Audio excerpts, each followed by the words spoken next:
38वा श्लोक बघूया. आवर्तनो निवृत्तात्मा संवृत संप्रमर्दनः अह संवर्तको वह्निरनिलो धरणीधरः. या श्लोकामध्ये एकूण 9 नामं आली आहेत. 228वं नाम बघतोय आपण, आवर्तनः. ओम आवर्तनाय नमः या श्लोकातलं पहिलं नाम. आवर्तयितुं संसार चक्रम शीलम अस्येति आवर्तनः, म्हणजेच या संसार चक्राला फिरवणारा, म्हणून त्याला आवर्तन हे एक नाम दिलेलं आहे. वैश्विक घडामोडी आणि बदलांच्या मागे सतत एक सूत्रीपण आणि समर्थपणे असलेली त्याची शक्ती, ती कोणाची आहे तर ती परमशक्तीच होय, आणि तिलाच आवर्तन अशी संज्ञा दिलेली आहे. भ्रमणशील असलेल्या या कालचक्राचे परमेश्वर अदृश्य असं गतितत्व आहे, कारण ही सृष्टी सतत फिरत असते, आणि म्हणून या कालचक्राचं परमेश्वर काय आहे, अदृश्य असं, जे दिसत नाही आहे ते गतितत्व आहे. त्याच्यावर जन्म मृत्यूचे नाट्य खेळले जात आहे. या आवर्तनात सतत होणारे बदल आणि त्याची पुनरावृत्ती, यालाच काय म्हणतात तर संसार. सर्गामागून सर्ग होत आहेत, कल्पामागून कल्प जात आहेत, आणि त्या त्या स्थलकालामध्ये असंख्य जीव पुन्हा पुन्हा जन्मत आहेत, ब्रह्मदेवापासून तो मशकापर्यंत. अशा प्रकारे परमात्मा या सर्व भूतांचा काय आहे, आवर्तन आहे. त्यांना आपापल्या कर्मानुसार पुढे पुढे ढकलीत आहे, संसरवीत आहे. संसरती म्हणजे संसार, म्हणजे योग्य, सम म्हणजे चांगल्या प्रकारे, सरविती म्हणजे तो सरकवत आहे, त्याला संसार म्हणतात. सम्यक सारयती असंही भाष्य केलं जातं. सम्यक सारयती ती संसारः, चांगल्या प्रकारे जो पुढे पुढे सरतो तो संसार. परमात्मा मात्र स्वतः कसा आहे, अनावृत्त, कूटस्थ आहे, दिसत नाही, गुप्त ठिकाणी आहे. तो येतही नाही आणि जातही नाही, म्हणजे त्याला जन्म नाही, मृत्यू नाही. हा सारा सृष्टी प्रवाह, ही भयानक भवनदी, जिला भीमा म्हटलेलं आहे इकडच्या संतांनी, महाराष्ट्रातल्या, ही भयानक भवनदी त्याच्या चरणासमोरून वाहते आहे. तो तिचा कसा आहे, साक्षीभूत आहे. गीतेमध्ये 18व्या अध्यायामध्ये 61व्या श्लोकामध्ये भगवंत म्हणतात, ईश्वर सर्वभूतानां हृद्देशे अर्जुन तिष्ठति भ्रामयन् सर्वभूतानि यंत्रारूढानि मायया. मीच अंतर्यामी ईश्वर परमेश्वर मायेने शरीररूप यंत्रावर आरूढ झालेल्या सगळ्या प्राण्यांना त्यांच्या कर्मानुसार फिरवीत असतो. भ्रामयन् सर्वभूतानि म्हटलंय, मीच त्यांना त्यांच्या कर्मानुसार फिरवीत असतो, आणि ह्या सर्व प्राण्यांच्या हृदयात राहिलेला मीच तो आहे. सर्वभूतानां हृद्देशे तिष्ठति ईश्वरः तिष्ठति, म्हणजे ईश्वरच तिथे सर्व भूतांच्या हृदयामध्ये, सर्व प्राणीमात्रांच्या हृदयात मीच राहतो, अशा अर्थाने म्हटलेला हा श्लोक आहे. मी सर्वांना या शरीररूपी यंत्रावर आरूढून फिरवीत असतो. परमात्मा विश्वाचं कारणही आहे, आणि विश्व हे त्याचं कार्यही आहे. तोच काय आहे, करणही आहे, म्हणजे साधनही तोच आहे. म्हणजे कारण आणि कार्य सगळं परमात्माच आहे. विश्वाचं आवर्तन करविणारे प्रधान करणही तोच आहे. म्हणजे हे जे फिरवणारं साधन आहे, जणू ते करण म्हणजे मी तोच आहे परमात्मा. म्हणजेच या संसार चक्राला फिरविणारा कारणरूपानी आणि कार्यरूपानी, तसंच करणरूपानी हे आवर्तन आहे. हे सतत फिरणारं जे आहे आवर्तन. आवर्तयितुं संसार चक्रम, संसार चक्राला फिरवणारा, म्हणून त्याला आवर्तन असं एक नाम दिलेलं आहे. श्लोक 38. 229वं नाम बघता आपण, निवृत्तात्मा. ओम निवृत्तात्मने नमः. संसार बंधनान् निवृत्त आत्मा स्वरूपमस्येति निवृत्तात्मा, जो सर्व प्रकारच्या बंधनापासून किंवा उपाधीपासून कसा आहे, अलिप्त आहे, म्हणून त्याला निवृत्तात्मा म्हटलाय. अत्यंत विशुद्ध आत्मा, जो प्रकृतीच्या सर्व बंधांपासून पूर्णपणे निवृत्त झाला आहे असा. श्री महाविष्णू हा स्वतःच कसा आहे, शुद्ध पवित्र आत्मा आहे, आणि प्रकृतीमध्ये सतत होणाऱ्या दुःखपूर्ण तादृश बदलांपासून तो पूर्णपणे कसा आहे, मुक्त आहे, म्हणून त्याला निवृत्तात्मा म्हटलंय. याच्या आधी आपण विश्वात्मा बघितलाय की विश्वाचा जो आत्मा, संपूर्ण विश्व म्हणजे तोच आहे अशा अर्थाने. आणि इथे आता निवृत्तात्मा आलेला आहे, म्हणजे हा कशाच कुठल्याच बंधनामध्ये न अडकणार आहे. सगळ्या उपाधींपासून तो अलिप्त आहे आणि अत्यंत विशुद्ध आत्मा असा तो आहे, म्हणून त्याला निवृत्तात्मा म्हटलाय.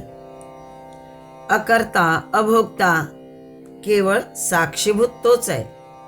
आधी प्रवृत्त होऊन मागाहून तो त्या प्रवृत्तीपासून निवृत्त झाला असं नाही, तो मूळचाच निवृत्त आहे. म्हणजे आधी करायचं आणि मग हळूहळू तिथून निवृत्त व्हायचं असंही भगवंताच्या बाबतीत नाही. म्हणजेच तो कसा आहे, अकर्ता, काहीही करून सरून न केल्यासारखा अशी त्याची वृत्ती, म्हणजेच तो अकर्ता आहे, अभोक्ता आहे. तो गुणातीत आहे, गुणांच्या पकडीत तो येतच नाही. तिन्ही गुणांच्या पलीकडे असणारा. गीतेच्या 14व्या अध्यायामध्ये 22 आणि 23 श्लोकात जी गुणातीताची लक्षणं सांगितली आहेत ती कशी आहेत की प्रकाशांच प्रवृत्तींच मोहमेवच पांडव न द्वेष्टी संप्रवृत्तानि न निवृत्तानि कांक्षती आणि उदासीन वदासीन गुणैर्यो न विचाल्यते गुणा वर्तन्ते इत्येव यो तिष्ठती नेंगते. गुणातीत कसा असतो याचं वर्णन 14व्या अध्यायात केलेलं आहे की जो पुरुष सच्चिदानंद घन परमात्म्याचे ठाई ऐक्य भावाने स्थित राहून त्रिगुणात्मक असणाऱ्या या मायेच्या संसारापासून पूर्णपणे पलीकडे गेला आहे. अशा गुणातीत पुरुषाच्या अभिमानरहित अंतःकरणामध्ये तिन्ही गुणांचं कार्यरूप प्रकाश, प्रवृत्ती आणि मोह इत्यादी वृत्ती उत्पन्न झाल्या अथवा न झाल्या तरीही कधीही इच्छा द्वेषादी विकार त्याच्यामध्ये उत्पन्न होत नाही, असा असतो गुणातीत. म्हणजेच अंतःकरणात आणि इंद्रियांमध्ये आळस नाहीसा होतो आणि मग चैतन्य उत्पन्न होतं, म्हणजेच प्रकाश. हे गुणातीताच्या बाबतीत होतं. पण निद्रा, आळस इत्यादी वाढल्यामुळे अंतःकरणामध्ये कधीकधी चेतनाशक्तीचा लय होण्याचा सुद्धा संभव असतो. ही तेव्हा रजगुणाची अवस्था असते किंवा तमगुणाची ही अवस्था कधी कधी येते. पण या सगळ्यांनी तो कधीही विचलित होत नाही. सत्वगुणी या पुन्हा त्या सगळ्यावर, रजगुणावर, तमोगुणावर मात करून पुन्हा तो आपला अंतःकरण शुद्ध प्रकाशित करण्याचा प्रयत्न करत असतो. असा हा गुणातीत असतो. ही गुणातीताची लक्षणं सांगितलेली आहेत. पण भगवंत तर कसे आहेत, तर भगवंत तर म्हणतात की मला नमे पार्थ अस्ति कर्तव्यं त्रिषु लोकेषु किंचन नान वाप्तम वाप्तव्यम वर्त एवच कर्मणी. 3ऱ्या अध्यायात गीतेच्या म्हटलं त्यांनी की मला या तिन्ही लोकांमध्ये काहीही कर्तव्य नाही आहे किंवा काही मिळवण्याजोगी वस्तू, कोणतीही वस्तू मला मिळाली नाही असंही नाही आहे किंवा त्याच्यासाठी मला स्पृहाही पण नाही आहे, तरीही मी कर्म करीतच असतो. कर्मयोग जो सांगितला आहे 3ऱ्या अध्यायामध्ये, त्यामध्ये भगवंत म्हणतात मला कशाची इच्छा नाही आहे, निस्पृह असाच आहे, पण तरीही मी कर्तव्य कर्म करतच असतो आणि हे दाखवतो की मी या सगळ्यापासून कसा अलिप्त आहे. आणि म्हणून पुढे म्हटलंय की उदासीन वदासीन गुणैर्यो न विचाल्यते, जो या सगळ्यापासून विचलित होत नाही आणि गुणच गुणात वावरतात आहे हे समजून जसा सात्विक वृत्तीचा पुरुष किंवा गुणातीत जो असतो तो साधक सच्चिदानंद घन परमात्म्यात कसा एकरूप होऊन राहतो, या स्थितीपासून तो कसा ढळत नाही हे जसं सांगितलेलं आहे. म्हणूनच परमात्मा म्हणतात की नमांग कर्माणि लिंपंती, मला कुठलंही कर्माचं फळाची इच्छा नाही, कर्मफलाची, त्यामुळे मला कुठलंही बंधन होत नाही. अशा प्रकारे जो मला जाणतो त्याला सुद्धा कर्माचं बंधन होत नाही. हे गीतेच्या 4थ्या अध्यायात सांगितलेलं आहे. योग्यांसाठी ज्ञान कर्म संन्यास योग हा जो अध्याय आहे त्यामध्ये सांगितलेला आहे. परमेश्वर कसा आहे या सगळ्यापासून अलिप्त आहे. चंद्रकिरणांप्रमाणे त्याची समदृष्टी गुण वायूच्या गतागताने गेलं जाणे आणि येणे या कशानेही इंगित होत नाही, कंपित होत नाही. जागृती, स्वप्न, सुषुप्ती वा उत्पत्ती स्थितीलय या व्यष्टी आणि समष्टीच्या भावांची आवर्तन म्हणजेच अनिवार्य प्रवृत्ती होय. परमात्मा हा तद्विलक्षण असल्यामुळेच त्याला निवृत्तात्मा म्हटलंय. वस्तुतः तो प्रवृत्ती विलक्षण, तसा तसा निवृत्ती विलक्षणही आहे. म्हणजे तो कार्यही करतो, पुन्हा करून न केल्यासारखं असतो, म्हणून निवृत्ती विलक्षणही आहे. तो उभय कोटी विलक्षण आहे. हे जे उभय कोटी विलक्षणत्व आहे हे वास्तविक निवृत्ती असून निवृत्तात्म पदाने त्याचा निर्देश केलाय. इथे अनिवृत्तात्मा असाही पाठ कल्पिता येतो. काहींनी तिथे अनिवृत्तात्मा म्हटलेला आहे. सर्वम खलु इदम ब्रह्म असं असतानाच खरोखर परमात्मा कोणापासूनही निवृत्त होणार? तो तर आपल्या स्वतःपासून कसा काय निवृत्त होऊ शकेल? कारण सगळीकडेच ब्रह्म आहेच. त्यामुळेच तो अनिवृत्तात्माच होय असाही पाठभेद जो केलाय तेही म्हटलंय ते योग्यच आहे. परमात्मा अशा प्रकारे निवृत्तात्मा पण आहे आणि अनिवृत्तात्माही आहेच. श्लोक 38 230 नाम बघतो आपण. संवृतः. ओम संवृताय नमः. आदि शंकराचार्य भाष्य करताना म्हणतात की आच्छादिकया अविद्यया संवृतत्वात संवृतः, म्हणजेच जो अविद्येने म्हणजे अज्ञानाने किंवा मायेने झाकला गेला आहे असा तो संवृतः. याच्यामध्ये सम हा उपसर्ग आहे आणि मूळ धातू याच्यामध्ये वृ आहे. धातू म्हणजे क्रियापद. सं वृ या धातूचे मुख्यतः दोन अर्थ होतात. वृ वृणुते म्हणजे निवडणे, पसंत करणे असा अर्थ आहे. इथे सम्यक म्हणजे चांगल्या प्रकारे निवडणे असंही घेता येतो. पण सम उपसर्ग लागला, कधी कधी उपसर्ग लागला धातूला तर अर्थ बदलतो. इथे जो अर्थ बदलला आहे तो असा आहे की संवृतः म्हणजे झाकणे. त्याला सप्रेस म्हणता येईल, दाबून ठेवणे हाही अर्थ आहे. सप्रेस म्हणजे दाबून ठेवणे, चुकविणे. नंतर निवारणे, टू प्रिव्हेंट या अर्थाने, किंवा कुंपण घालणे या असे त्याचे अर्थ होतात. दाबून ठेवणे, झाकणे, चुकवणे, निवारणे, कुंपण घालणे असे सगळे अर्थ सम उपसर्ग लागल्यामुळे वृ धातूचे अर्थ बदलले. या दोन्ही अर्थाने सम्यक पूर्णते म्हणजे चांगल्या प्रकारे निवरणे हाही अर्थ आहे. पण तो बाकीचे पण अर्थ आपण बघितले आतावर ते. या दोन्ही अर्थाने परमात्म्याला संवृत्त असं म्हटलंय. परमात्मा कसा आहे? सर्वथा सुरक्षित आहे. कोणाकडूनही त्याचा भेद होऊ शकत नाही, त्याच्यात प्रवेश होऊ शकत नाही, त्याच्यात विवर मिळत नाही. असा तो कसा आहे? निगूढ आहे, सबंध बंद आहे. म्हणून वेदांना नेती नेती म्हणावं लागतं. यतो वाचो निवर्तन्ते अप्राप्य मनसा सह. जिथे वाणी मनासह परतते, त्याला सांगू शकत नाही, बोलू शकत नाही, किंवा मनाने सुद्धा नुसतं चिंतन करता येईल पण तो प्राप्त होईलच असं नव्हे. उपनिषदे त्याचं संवृतत्वच परोपरीने त्यामुळे गात आहेत. विचार करणे, संवेदना होणे, भावणे या ज्या जीवाच्या 3 ज्ञान प्रक्रिया आहेत यापासून तो झाकलेलाच राहतो. तर संवृत्त श्री महाविष्णू होय. गीतेने सुद्धा त्याचे संवृतत्वच निरूपले आहे 2ऱ्या अध्यायामध्ये सांख्य योगामध्ये की आश्चर्यवत पश्यति कश्चिदेनम आश्चर्यवत वदति तथैव चान्यः आश्चर्यवत चैनमन्य शृणोति श्रुत्वाप्येनो वेदन चैव कश्चिद. 2ऱ्या अध्यायातील 29वा श्लोक की एखादाच महापुरुष केवळ पाहून, पश्यति म्हटलंय, केवळ पाहून आश्चर्याप्रमाणे त्याला पाहतो आणि आश्चर्य व्यक्त करतो. पण दिसेलच असं नव्हे, पण तरी त्या आत्म्याला आश्चर्याप्रमाणे पाहतो. एखादाच समजून पूर्ण समजले असं त्याला म्हणता येत नाही. आश्चर्यवत वदती म्हणजे एखादाच महापुरुष तत्वाचे त्या आश्चर्याप्रमाणे फक्त वर्णन करतो. एखादाच कसा आहे? एखादा अधिकारी पुरुषच त्याच्याविषयी शृणोती म्हणजे ऐकतो. आधी म्हटलंय पश्यती, मग म्हटलंय वदती. शृणोती म्हणजे पाहणे, ऐकणे, बोलणे, वर्णन करणं किंवा ऐकणं हे सगळं एखादाच असा करतो.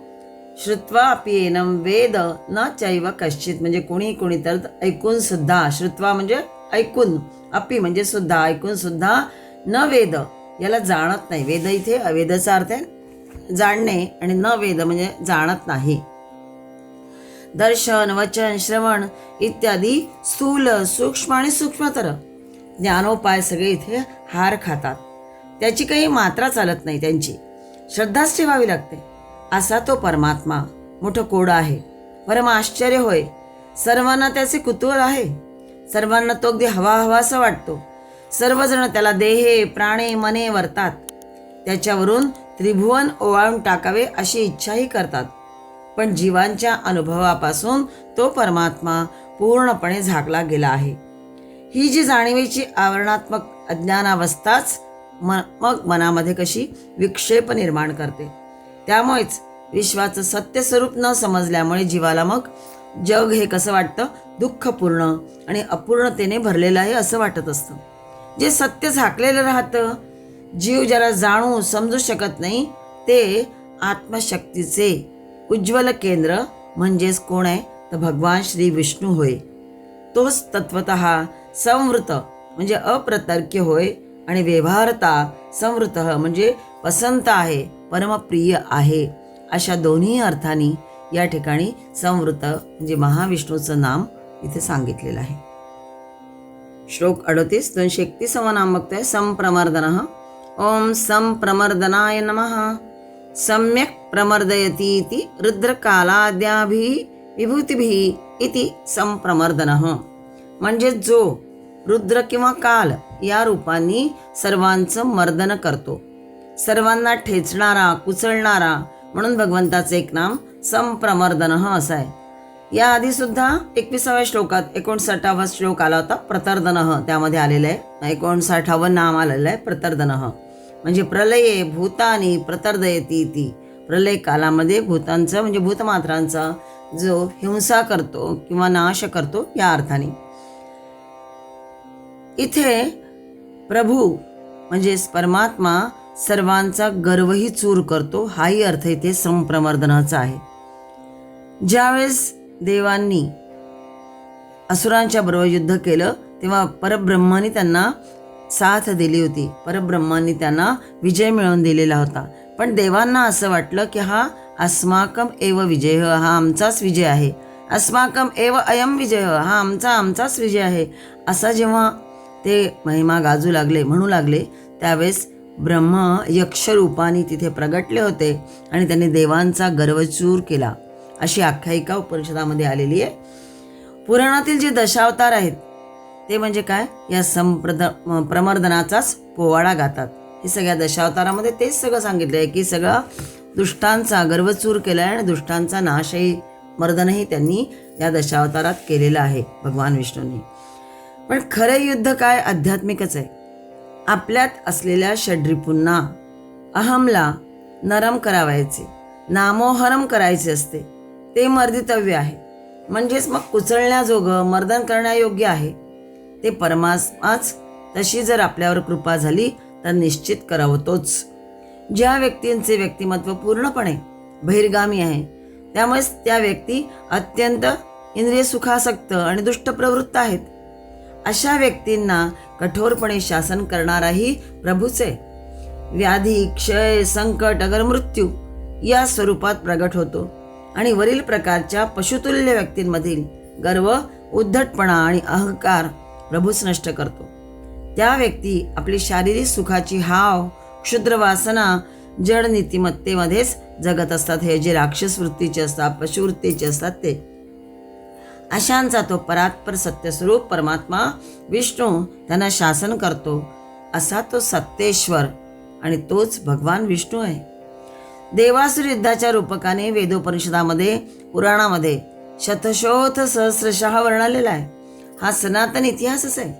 इतिहास म्हणजे इति ह आस असा अर्थ आहे इतिहासाचा. इति म्हणजे गतकाळी, ह म्हणजे काय जे असेल ते अशा अर्थाने, आणि आस म्हणजे घडले, अशी नोंद म्हणजे इतिहास. पुराणात ती कायमची करून ठेवलेली आहे. सत्यमेव जयते नानृतम, सत्याचाच नेहमी विजय होतो, अनृताचा म्हणजे खोट्याचा नाही. ही घटनाच पुन्हा पुन्हा घडत असते आणि मग सर्व विजयी सर्वेश्वर तोच आहे हे पटायला लागतं. त्याचेच अवतार होतात. त्या अवतारात तोच अनृताचा म्हणजे त्या रूपांचा तो विनाश करवतो. जे असत्य वृत्तीचे आहेत, पशुतुल्य आहेत, त्यांचा गर्वहरणही करतो आणि त्यांचा विनाशही तोच करतो. तोच कसा आहे, रुद्र म्हणजे शिव आहे, तोच शक्ती आहे, तोच गणपती आहे, तोच सूर्य आहे, तोच वैष्णव, तोच शाक्त, तोच शैव, गाणपत्य आणि सौर या सगळ्या आपल्या आपापल्या दैवत जे असतात त्या पुराणामध्ये आपापल्या देवतेचा जो पोवाडा गातात, तो या सर्व सत्तेश्वराचाच होय असं समजायचं. हाच परमात्मा सर्व दुष्टांना कुचलणारा, अहंकाराचा गर्व दूर करणारा, म्हणून त्याचं एक नाम संप्रमर्दनः असं घेतलेलं आहे. श्लोक 38 232 नाम बघतो आपण. अहसंवर्तकः. ओम अहसंवर्तकाय नमः. सम्यक् अहन्नान प्रवर्तनात् सूर्यः अहः संवर्तकः. अहन्नान म्हणजे दिवसाला प्रेरणा देणारा, किंवा सूर्य म्हणजे सूर्यरूपानी दिवसाच्या उत्पत्तीस कारण होणारा. प्रवर्तक म्हटलंय म्हणून प्रवृत्त करणारा. संवर्तक आणि प्रवर्तक एकच अर्थ आहे या ठिकाणी असा. म्हणजे इथे संवर्तक म्हटलंय म्हणजे प्रवृत्त करणारा, प्रेरणा देणारा, चांगल्या प्रकारे. सम म्हटलं उपसर्ग म्हणून चांगल्या प्रकारे दिवसाला प्रेरणा देणारा. सजीव प्राणी मात्रांना कार्यशक्ती देणारा. कारण सूर्य उगवताच सगळे प्राणी आपल्या आपल्या कार्याला लागतात. वर्तन म्हणजे हालचाल त्यांची सुरू होते, आचार सुरू होतो सगळा, म्हणून वर्तक म्हटलंय पुढे. म्हणजे याच्या नामामध्ये वर्तक म्हटलंय. हे सर्व वर्तन, हालचाल म्हणजेच काय, हे सगळं दाखवून देणारा सम्यक रीतीने. सम उपसर्ग लागल्यामुळे संवर्तक असं म्हटलंय. आणि अह म्हणजे सूर्योदयापासून, अह म्हणजे अहचा अर्थ दिवस, आणि सूर्योदयापासून दुसऱ्या सूर्योदयापर्यंतचा काल हा एक अर्थ आहे. आणि दुसरा एक अर्थ आहे की दिवसाचा एक पक्ष, म्हणजे सूर्योदयापासून सूर्यास्तापर्यंतचा काळ, म्हणून त्याला अहह म्हणजे दिवस असं म्हटलंय. सूर्योदयापासून दुसऱ्या सूर्योदयापर्यंत अहोरात्र करायची सुद्धा यज्ञकर्म करायला ते प्रेरणा देतात. दुसरा संवर्तकाचा अर्थ आहे विपरीत बाहेर जगामध्ये ज्या प्रसृत झालेल्या पसाऱ्याला आपल्या ठाई चांगल्या रीतीने संवृत्त करणारा, म्हणजे गोळा करणारा, म्हणजेच आवरणारा. जसं सूर्य उदयकाळी किरणे प्रवर्तित करतो आणि अस्तकाळी पुन्हा खेचून गोळा करून घेतो, म्हणजे संवर्तित करतो. किंवा उर्णनाभ उदाहरण जर घेतलं तर उर्णनाभ म्हणजे कोळी, कीटक तंतू हा ताणतो, पसरवतो स्वतःची तंतू आणि पुन्हा मिळून घेतो तो आपल्यातच, म्हणजे जाळं विणतो पुन्हा मिळून घेतो. त्याचप्रमाणे परमात्मा हे जग आपल्यातून विस्तारतो आणि परत आपल्यातच गोळा करतो, म्हणजे संवर्तित करतो. म्हणून हे संवर्तक असं म्हटलंय. पुन्हा प्रेरणा देणारा असाही अर्थ, आणि स्वतःकडे पुन्हा वेळ पडल्यानंतर म्हणजे अस्तकाळी गोळा करून घेणारा असा हा, म्हणजे लय जेव्हा होतो तेव्हा आपल्याकडे गोळा करून घेणारा हा परमात्माच होय. अह हे पद आपल्याला या आधी पण आलंय. 90व्या नाम आहे आणि 23व्या श्लोकात आलाय, पण नुसतं अह आलाय. इथे वेगळं नाही आलंय, इथे अहला संवर्तक जोडून आलेलं आहे, म्हणजे एकत्र नाम आलंय. म्हणून शंकराचार्यांनी या नामाला असा अर्थ घेतलेला आहे, म्हणजे सम्यक अहन्न प्रवर्तनात सूर्य अह प्रवर्तक अशी व्युत्पत्ती केली आहे. अह संवर्तक म्हणजे काय, तर दिवसाची धमाल संपवून पुन्हा रात्रीची शांती सुख देणाराही आहे. म्हणजे गोळा करून जो घेतो पुन्हा, म्हणजे रात्र येते, सूर्योदय होतो पुन्हा रात्र येते, म्हणजे रात्रीची किंवा शांतता देणारा, सुख देणारा हाही इथे अर्थ आहे. अहोरात्र यज्ञ करायची हे सांगितलंय जेव्हा समर्थकमध्ये दोन्ही अर्थाने, तर अहोरात्र यज्ञ करायची म्हणजे नैमित्तिक यज्ञ आहे. नित्य कर्माबरोबर जी करायची असतात ती सुद्धा आहेत. काही जी कर्म असतात ती अहोरात्र करायची असतात. नैमित्तिक धर्मकृत्यांनी संपूर्ण सुबद्ध जीवन हा आपल्या वैदिक जीवनाचा आदर्श आहे. यज्ञ हे त्या कालानुसार होत, त्यामुळे त्या कालाचं सूक्ष्म ज्ञान राखणं सुद्धा भाग होतो. कर्माचा काळ जर चुकला तर मग कर्म सफल होत नाही. म्हणून योग्य वेळी योग्य ठिकाणी ते कर्म केल्या जात असत. आणि म्हणून ती कर्म कशी असत, ही नित्य कर्मही असत किंवा नैमित्तिक रूपाने जेव्हा करायची असत ती सुद्धा असत, पण ती सगळी सृष्टीच्या म्हणजे समष्टीच्या भल्यासाठी, कल्याणासाठी सुद्धा ती सगळी कर्म होत असत. म्हणून अहोरात्र यज्ञ कर्म असं म्हटलेलं आहे. जसं ज्या नक्षत्रामध्ये शेतकरी धान्याची पेरणी करायची त्याच नक्षत्रात तो ती करतो, अन्यथा मग पीक नीट येणार नाही. हा अनुभव ते घेतात जसं शेतकरी. तसं आपल्यालाही माहिती आहे की ज्या वेळेत जे कर्म करायला हवं असतं तेच त्यावेळेस करायचं असतं. धान्याची पेरणी जशी करतात शेतकरी त्याच नक्षत्रात इतर वेळी केली तर ते पीक नीट येणार नाही. तसंच जीवनातील सर्व क्रियांना हे लागू आहे. म्हणून दिवसा यथाकाल उत्तमोत्तम यज्ञकर्म करीत जावे. इथे होम हवनादी यज्ञ एवढाच अर्थ इथे घेतलेला नाही आता, तर ज्या कर्माद्वारे इतरांचेही भलं होईल अशी सगळी कर्म यज्ञमयच आहे. काळ हा कर्माला आणि त्याच्या फळाला म्हणजे समग्र जीवनाला व्यापून असतो आणि म्हणून दिवसाला कार्याला प्रेरणा देणारा हाच आहे. सूर्यरूपात नित्य येणारा तोच परमात्मा आहे. ज्ञानार्जनासाठी किंवा उत्तमोत्तम कार्य करण्यासाठी आपल्याला जगात पाठवतो आणि ज्ञानार्जन झाले की त्याच्या त्याच्या प्रारब्धानुसार जीव वेळ आली की पुन्हा आपल्याकडे खेचून घेतो म्हणजे संवर्तित करतो. अशा प्रकारे हा संवर्तकही आहे आणि संवर्तित म्हणजे गोळा करून आपल्याकडे खेचून घेणारा असाही आहे. म्हणून भगवंताचं एक नाम असंवर्तक हे सार्थ वाटतं. श्लोक 38 233 नाम बघते आपण. वहनिही ओम वहनये नमः. हविर्वहनात वहनिही. आपल्याला वहनीचा अर्थ एक अग्नी एवढा माहिती आहे, पण हविर्वहनात म्हणजे वहन करतो तो वहनी. हवन केलेली सगळी जी द्रव्य आहेत, हवी म्हटलंय, हवन केलेली सगळी द्रव्ये वाहून नेणारा तो वहनी या नामाने ओळखला जातो. वैदिक काळामध्ये ज्याची देवांचाही देव अशा स्वरूपात पूजा केली जाते. कुठे तर वर आपण हवन केलेली द्रव्ये वाहून नेणारा असा अर्थ बघितला, तर यज्ञवेदीवर या अग्निदेवतेची पूजा केली जात असे तो वहनी. वैदिक क्रियाकर्मानुसार निरनिराळ्या देवतांना यज्ञप्रसंगी आवाहन केले जात असे आणि त्यांचे हवीरभाग यज्ञामध्ये अग्नीला अर्पण केला जाई. ते सगळे हवीरभाग त्या त्या देवतांना नेऊन देण्याचं कार्य करणारा कोण आहे तर हा अग्निदेवच आहे आणि त्याला मग प्रार्थना केली जात असे. आता अग्नी म्हणजे परमात्माच होय. आपण गीतेच्या 10व्या अध्यायामध्ये 23व्या श्लोकात भगवंताने सांगितलेल्या विभूती ज्या आहेत त्यामध्ये हा श्लोक आलाय की वसूनाम पावकः च अस्मि. म्हणजे 8 वसूंमधील पावक जो आहे, पावक म्हणजे अग्नी, तो मीच आहे असं भगवंताने सांगितलंय विभूती योग सांगत असताना गीतेतल्या. किंवा 7व्या अध्यायामध्ये विभावसु तेजः अस्मि. अग्नीतील तेज मीच आहे 7व्या अध्यायात 9व्या श्लोकात म्हटलंय. 15व्या अध्यायात सुद्धा सांगितलंय भगवंताने यच्चंद्रमसि यच्चाग्नौ तत्तेजो विद्धि मामकम. म्हणजे चंद्रामध्ये असणारं तेज, अग्नीमध्ये असणारं तेज, ते सगळं मामकम विद्धी मीच आहे असं समज. म्हणून त्याही अर्थाने परमात्मा वहनी होय, म्हणजेच वाहून नेणाराही आणि तेजही. याच अर्थाने वहनी हे नाम भगवंताला दिलेलं आहे. आता पुन्हा प्रश्न पडेल की काय वाहून नेतो तर अग्निदेवतेच्या रूपात यज्ञवेरीवेल हवीरभाग हे आपण बघितलं. तसं जीवनाचं वहनही तो करतो.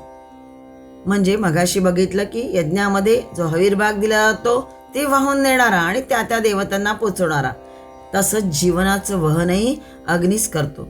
जिथे जिथे परमात्मा तेथे तेथे जीवन आहे. यत्र यत्र धूमः तत्र तत्र वहनी हा तार्किकांचा न्याय आहे. यत्र यत्र वहनी म्हणजे धूमः म्हणजे जिथे जिथे धूर आहे तिथे तिथे वहनी आहे. त्याचप्रमाणे यत्र यत्र वहनी तत्र तत्र जीवनम हा आध्यात्मिकांचा न्याय आहे. तार्किक म्हणतात की जेथे जेथे धूर आहे तिथे तिथे अग्नी आहेच, वहनी आहेच. पण आध्यात्मिक म्हणतात की जेथे जेथे वहनी आहे म्हणजे अग्नी आहे, तेज आहे, तत्र तत्र जीवनम तेथे तेथे जीवन आहेच. मनुष्य मृत झाला तर त्याची तिरडी स्मशानात घेऊन जातात. जाताना मुलगा अग्निघट घेऊन पुढे पुढे चालत असतो, मागून आपतो. तो आपल्या अग्निवहनाने सुचवीत असतो की बाबा रे, आजवर तुझं जीवन वहन करणारा हा अग्नी आताही तुझ्या साथीला आहे. कारण संसारात जेव्हा येतो आपण तेव्हा अग्नीशिवाय काहीच नाही. प्रत्येक गोष्टीत अग्नीची साथ आपल्याला लागते, तेजही लागतं आणि अग्नीही लागतो प्रत्यक्ष. त्याप्रमाणे आता जातानाही मी तुझा साथी आहे असं जणू तो सांगत असतो, सारथी आहे आणि मी तुला परलोकात मध्ये पर्यंत घेऊन जाईन. परमात्मा हा जीवाचा सखा आहे. तो त्याला कधीही सोडित नाही. वन्य रूपात तो त्याचा हात धरून साथ करून नेत असतो. म्हणून तर तुकाराम महाराज म्हणतात, जेथे जातो तेथे तू माझा सांगाती, चालविसी हाती धरून या. ते या वहनीलाच, परमात्मा वहनीलाच तर उद्देशून होय. तुका वाण्याच्या वाणीत वेद बोलतो तो असा, वेदांचा तो अर्थ आम्हासीच ठावा. येऱ्यांनी वाहावा भार माथा, खादल्याची गोडी देखल्यासी नाही, भारधन वाही मजुरीचे. तुकाराम महाराज म्हणतात की आम्ही वेदांमधलेच बोलतोय, वेदांचीच वाणी बोलतोय. प्रत्यक्ष वेद जरी आम्ही वाचले नसतील किंवा वेदांचा अर्थही आम्हाला माहीत नसेल, पण त्यातलं जे सारतत्व आहे ते आम्हाला माहिती आहे, ते आम्ही जाणतो. बाकीचे नुसतेच पोपटपंची करणारे, म्हणजे येरांनी व्हावा भार माता, त्यांनी नुसतं वाचावं, पोपटपंची करावी, पण त्यातला अर्थ समजतोच असं नव्हे, असाही त्यांनी एक खोचकपणाने टोला मारलेला आहे. म्हणून म्हटलंय, खादल्याची गोडी देखल्याची नाही. जो खातो किंवा जो त्या सगळ्याचा अनुभव घेतो त्यालाच ते सगळं माहिती आहे, नुसतं पाहून नव्हे. भारधनवाही मजुरीचे. परमात्मा हा अग्नी म्हणजे अग्रणी आहे, हे आपण मागेही बघितलं. तोच नेता आहे हेही बघितलं. आणि इह जीवनामध्ये काय आणि परजीवनात काय, तर तो सदैव आपल्या पुढे राहतो, त्याच्या मागून आपण जात असतो. तसं सर्व काली सर्व कर्त्याला त्याच्या कर्मानुसार फल देणाराही तोच आहे. म्हणजेच त्यांचे फल देणारा सुद्धा फलदाता श्री महाविष्णूच होय. म्हणजेच अग्निस्वरूप तोच आहे. म्हणून वहन्नी हे नाम भगवंताचं आहे, हे योग्य वाटतं. श्लोक 38, 234 नाम बघतोय आपण. अनिलः. ओम अनिलाय नमः. आदी शंकराचार्यांनी भाष्य करताना अनिल शब्दाचे 4 स्पष्ट अर्थ घेतलेत अनिल या नामाचे. पहिलं घेतलाय अनिलयः अनिलः, नंतर अनादित्वात अनिलः किंवा अनिलयः, आणि अनादानात असाही अर्थ घेतलाय, आणि अननात वा, अशा प्रकारचे 4 हे सांगितलेले आहेत स्पष्ट अर्थ. त्याचे एक एक आपण हे बघू यथार्थतेने कसे लागू पडतात ते. तर अनिल म्हणजे वायू किंवा सजीवांमधील प्राण. पुढे म्हटलंय अनादित्वात अनिलः म्हणजे आदिरहित. आदी म्हणजे आदी ज्याला नाहीये, प्रारंभ ज्याला नाहीये, तो अनिलः. म्हणजे ज्या परमतत्वापासून कालाची संकल्पना अस्तित्वात आली ते तत्व अर्थातच कालाच्या आधीपासून असणारच, त्याच्या आधी काही नाही, म्हणून अनादित्वात म्हटलंय, म्हणजे आदिरहित, त्याला प्रारंभ नाही. तिसरं म्हटलंय अनिलयः. अनिलयः म्हणजे निवासस्थान रहित. निलयचा अर्थ आहे वासस्थान किंवा राहण्याची जागा, आणि त्याला अ लागलाय आधी, म्हणून निवासस्थान रहित अनिलयः. नंतर म्हटलंय अनादानात वा. अनादानात म्हणजे आदानात. आदान म्हणजे ग्रहण करणे, घेणे, आणि लागलाय त्याला, म्हणजेच ग्रहण करण्यास कठीण. अनचा अर्थ नाही या अर्थाने, जसं अचा अर्थ नाही काही वेळा, तसं अनचा अर्थ सुद्धा नाही. आदान म्हणजे ग्रहण करणे, घेणे, आणि अनादानात लागलाय, म्हणून त्याचा अर्थ असा घेता येईल की ग्रहण करण्यास कठीण, घेण्यास कठीण. पुढे म्हटलंय अननात्वा. अननात्वा म्हणजे अन्न ग्रहण करणारा, ज्याला अत्ता म्हणतात संस्कृतमध्ये, म्हणजे खाणारा. असे सगळे यथार्थतेने ते अर्थ जे आहेत ते योग्य वाटतात या ठिकाणी. मनुष्याच्या अंतर्यामी असलेल्या आत्म्याचेच हे अन्न आहे. सर्व अनुभवांचे काय अन्न आहे, तर सर्व अनुभव हे मनुष्याच्या अंतर्यामी असलेल्या आत्म्याचे अन्न आहे. सर्व अनुभवांचे ज्ञान त्याच्याच प्रकाशात होते, म्हणून त्या सर्वश्रेष्ठ अंतरात्म्याला अनिल ही संज्ञा मिळालेली आहे. सर्वव्यापी तोच असल्याने त्याच्याच आधाराने सगळे आहे. तो सर्वांचा आधार आहे, म्हणून त्याला कशाचाही आधाराची गरज नाही, म्हणून अनिलयः म्हटलाय, म्हणजे निवासस्थान रहित किंवा आधार रहित अशा अर्थाने. कोणतंही आश्रयस्थान, घर नाही त्याला. म्हणून शंकराचार्यांनी अनिल पदाचे अशा प्रकारचे भाष्य केलेले आहेत. तसंच अनिलाचा अर्थ आहे वायू. जेथे जीवन आहे तेथे प्राणन आहे, आणि जेथे प्राणन आहे तेथे क्रिया आहे. म्हणूनच क्रिया किंवा हालचाल हे सजीवतेचे, प्राणित्वाची खूण मानली आहे. जेथे प्राण तेथे जीव आहे, आणि तेथेच मग सत्ता आहेच, म्हणजे त्याची सत्ता आहेच. म्हणून सद्रूप सर्वशक्ती परमात्मा जो सर्व क्रियांचा अधिष्ठान आहे त्याला अनिलः असं म्हटलंय. जो अमृत पुरुष तोच काय आहे? अनिल. तोच वायू म्हणून प्रगटला आहे. अशा प्रकारे अनिल म्हणजे सर्वाधिष्ठानभूत कूटस्थ चैतन्य, त्याला अनिल असं म्हटलेलं आहे. पुढचं हे बघू नाम. श्लोक 38, 235 नाम बघतो आपण क्रमाप्रमाणे. धरणीधरः. ओम धरणीधराय नमः. शेषदिग्गजादिरूपेण वराहरूपेण च धरणीं दत्त इति धरणीधरः. पृथ्वीला धरणी म्हणतात, आणि धरणीधर म्हणजे पृथ्वी धारण करणारा असा अर्थ आहे. आदिशंकराचार्य भाष्य करताना लिहितात की शेषदिग्गजादिरूपेण म्हणजे भगवंतानी शेष, वराह, पर्वत या रूपांनी पृथ्वीचं धारण केलेलं आहे. आदिशंकराचार्य हे सगळे लिहितात. साधा सरळ हा अर्थ आहे की धरणीचा जो आधार त्याला धरणीधर म्हणतात. हा साधा अर्थ आपण नेहमी बघतो. धरणी म्हणजे धरित्री, जीवमात्राला धारण करणारी पृथ्वी. तिला कोण धारण करतो? ज्याप्रमाणे तंबूला धारण असेल तर तंबू नीट उभा राहील, तसं गुरुत्वाकर्षणाने पर्वत धरणीला ताणून धरतात. पाण्याला जसा बांध तसं भूमीचे हे बांध होत. भूमी त्यांच्यामुळे फुटत नाही, सुबद्ध आणि सुदृढ राहते. अर्थातच पदार्थ मात्राच्या ठायी वसणारी जी ऐशी गुरुत्व शक्ती तोच धरणीधर होय असं म्हटलंय. 15व्या अध्यायात म्हटलंच आहे की गामाविश्यच भूतानी धारयामी ओजसा. म्हणजेच मी, भगवंत सांगतात गीतेच्या 15व्या अध्यायात की मीच पृथ्वीत शिरून, गाम आविष्य, गाम म्हणजे पृथ्वी, आविष्य म्हणजे पृथ्वीमध्ये शिरून. गाचा अर्थ आहे पृथ्वी, आणि गाम ही त्याची द्वितीय विभक्ती वापरलेली आहे. जिथे प्रवेश करायचा त्याची द्वितीय विभक्ती वापरतात, म्हणून गाम म्हटलंय. गाम आविष्य म्हणजे पृथ्वीत शिरून आपल्या शक्तीनी मी भूतानी धारयामी, भूतांना धारण करतो. कसं? तर ओजसा, आपल्या शक्तीने मी भूतांना धारण करतो असं 13व्या श्लोकात 15व्या अध्यायामध्ये सांगितलेलं आहे. भगवान वराह हाही धरणीधर होय. त्याने भूगोल आपल्या दंतामध्ये उचललाय. भागवतांमध्ये आलेल्या या कथा आहे, पुराणकथा आपल्याला माहिती आहे की पृथ्वीला वर आणले वराहानी, म्हणून भूगोल आपल्या दंताग्रानी या वराहाने उचलला आहे, म्हणूनही तो धरणीधर होय.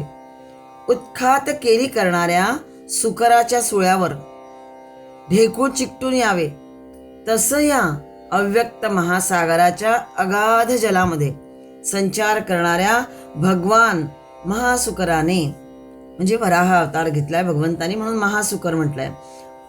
महासुकराने ही जीवनी काय पृथ्वी बाहेर काढली आहे, व्यक्त पदवीस आणली, म्हणूनही त्या वराहाला धरणीधर असं म्हटलंय. म्हणजे वराह रूपातल्या भगवंताला धरणीधर म्हटलेलं आहे.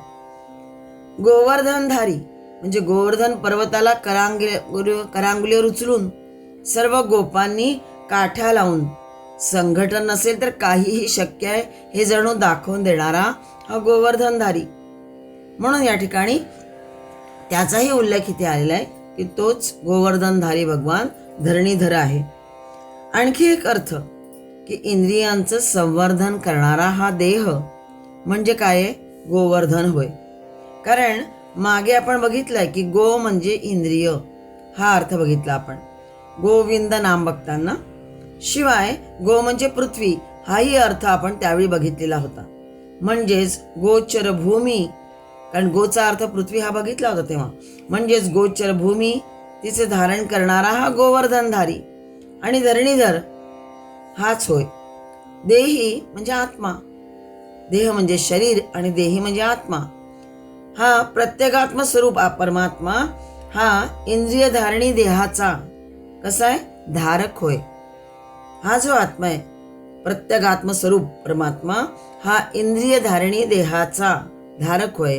कारण तोच त्याचा आधारही आहे आणि प्रकाशकही आहे, म्हणजे प्रकाश देणाराही आहे. म्हणूनही तो धरणीधर. गीतेच्या 7व्या अध्यायामध्ये 4थ्या आणि 5व्या श्लोकामध्ये म्हटलंय की भूमिरापो नलो वायु खम मनो बुद्धिरेवच अहंकार इति यम्मे भिन्ना प्रकृतिरष्टधा अपरेयमितस्त्वन्यां प्रकृतिं विद्धि मे परां जीवभूतां महाबाहो ययेदं धार्यते जगत. भूतमात्राला, चराचर जीवांना धारण करणारी ही जी प्रकृती आहे तीच काय आहे? धरणी होय. आणि तिचा धारक तो धरणीधर म्हणायचा. अर्थात धरणीधर म्हणजे प्रधान पुरुषेश्वर तोच होय.